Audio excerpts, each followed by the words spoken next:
Bugungi darsimiz shundan iborat bo'ladiki, belni punksiya qilish. Ya'ni punksiya qilish bu amaliyoti asosan bosh miyada gemorragik insultlarda funksiya qilinadi yoki infeksion kasalliklarda funksiya qilinadi va amaliy mashg'ulot sifatida o'tsak bo'ladi. Amaliy ko'nikma, mashg'ulot emas, ko'nikma o'rganib olamiz.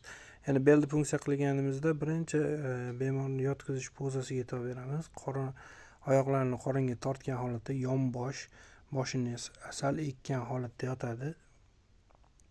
Kushetkada xuddi shunaqa videoda ko'rganimizdek. Endi qani ketdik. Mana bizga beryaptiki, bu yerda taxminan topib olishimiz mumkin bo'lgan chanoqni ikkita uchini paypaslab topib olsak, shu yerda to'g'ri chiziq o'tkazadigan bo'lsak, u uchidan bu uchiga, bu yerda ko'rishimiz mumkin 4-5 bel umurtqalari orasida. 4-5 bel umurtqalari orasidan biz o'zimizga kerak bo'lgan markazni belgilab olamiz. Hozir uni paypaslab olishni ham ko'ramiz. Qani, ana paypaslaymiz suyakdan pastroqqa. Ana topdik. Iloji boricha amaliyotda ruchkada chizilmaydi.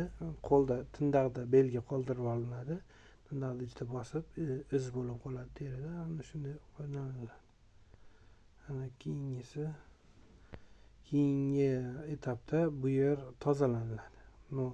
Bir etap yod bilan, undan keyin spirt bilan atrofi yaxshilab tozalanadi. Tozalangandan so'ng biz xuddi shu joyni anesteziya qilishimiz kerak. Ya'ni navakain bilan, lidokain bilan. Asosan navakaindan foydalaniladi.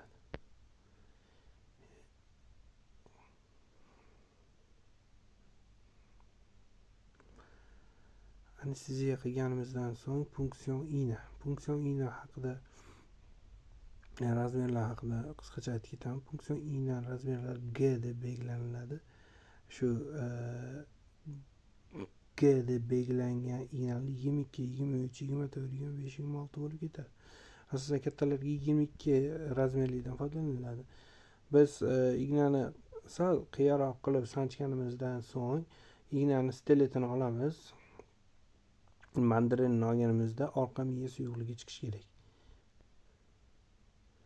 Qarang, tomchilayapti. Demak, biz orqa miya suyuqligini chiqyapti. Buni biz alohida probirkaga olib laboratoriyaga topshirsak bo'ladi. Bugungi darsimiz shundan iborat.